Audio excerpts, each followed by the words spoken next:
ಮಂಗಳೂರಿನ ಶ್ರೀನಿವಾಸ್ ವಿಶ್ವವಿದ್ಯಾಲಯದ college of physiotherapy ವಿಭಾಗದ ವತಿಯಿಂದ ಗರ್ಭನೈಟ್ 2021 ಎಂಬ ಕಾರ್ಯಕ್ರಮವು ವಿಜೃಂಭಣೆಯಿಂದ ನಡೆಯಿತು.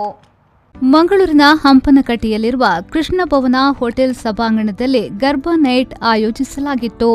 ಶ್ರೀನಿವಾಸ್ ಯೂನಿವರ್ಸಿಟಿಯ ಕುಲಾಧಿಪತಿ ಸಿಎ ಎ ರಾಘವೇಂದ್ರ ರಾವ್ ಅವರು ದೀಪ ಬೆಳಗಿಸಿ ಉದ್ಘಾಟಿಸಿದರು. ಅನಂತರ ದೇವರಿಗೆ ಆರತಿಯನ್ನ ಬೆಳಗಲಾಯಿತು.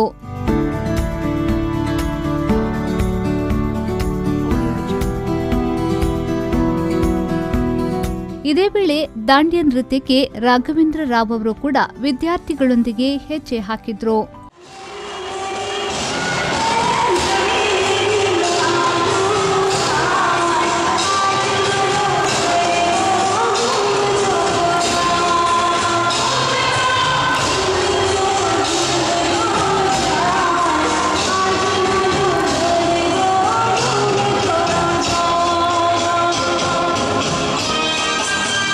ಈ ಸಂದರ್ಭ ಕಾಲೇಜ್ ಆಫ್ ಫಿಸಿಯೋಥೆರಪಿ ವಿಭಾಗದ ಡೀನ್ ರಾಜಶೇಖರ್, ಅಭಿವೃದ್ಧಿ ವಿಭಾಗದ ಕುಲಸಚಿವರಾದ ಡಾ ಅಜಯ್ ಕುಮಾರ್ ಮತ್ತು ಕಾಲೇಜಿನ ವಿದ್ಯಾರ್ಥಿಗಳು ಹಾಗೂ ಸಿಬ್ಬಂದಿ ವರ್ಗದವರು ಉಪಸ್ಥಿತರಿದ್ದರು.